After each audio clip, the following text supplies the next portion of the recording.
Good day mga ka-sports natin dyan. Sobrang ang ganda ng laban ng battle for gold pagdating nga sa third set. At kitang-kita natin na buhay talaga ang kupunan nga ni Boss Dina Wong kung saan napapagana niya nga si Kat Tolentino at si Cici Rondina. Sobrang ganda nga ng kanyang mga pagkakaset at hataw na hataw ang Choco Mucho. Samantalang mga ka-sports natin dyan, medyo nangangamote nga ang ating Creamline Cool Smashers pagdating nga sa second set at dito nga sa third set.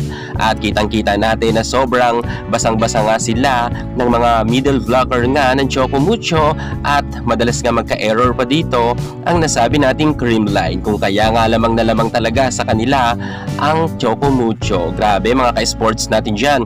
Pero as a team captain, Alyssa Valdez ay hindi talaga nagpahuli pagdating nga sa laban nila pagdating dito sa third set. Kahit sabihin natin na sobrang lamang na nga ang nasabi nating Choco Mucho Flying Titans, ay gumawa nga ng paraan si Kyle Negrito at nagporsyentuhan na siya at madalas niyang iset kay Phenom Superstar Alyssa Valdez. At dahil nga dito mga ka-sports natin dyan, ay hindi na nga pinaporma ang ating Cici Rondina pagdating nga sa third set. Duluhan na talaga ang laban mga ka-sports sapagkat nga lamang na sila ng 4 na puntos, subalit hinabol nga to ng ating Queen Gemma Galanza, Phenom Superstar Alyssa Valdez at Mitch Gumabaw.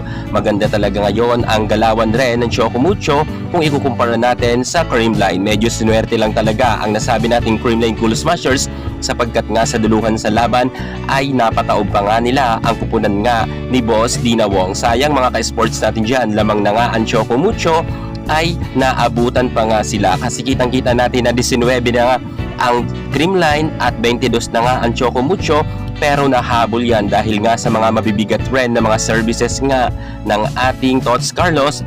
At syempre, katulong niya dyan ang ating Phenom Superstar Alyssa Valdez, kung saan nga itong si Valdez ay unstoppable nga pagdating nga sa duluhan ng laban. At kita natin na ayaw talaga magpatalo ni Alyssa Valdez at nakatatlong puntos nga siya sunod-sunod, kung kaya nga sila nga ang naging set point dyan.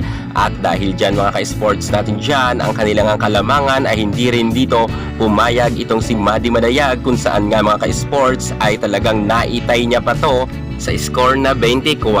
Pero syempre hindi na dyan pumayag ang ating Queen Gemma Galanza, kung saan nagpakawala nga siya ng powerful attack at ito nga ay tumapos nga sa laban na 24 at 25.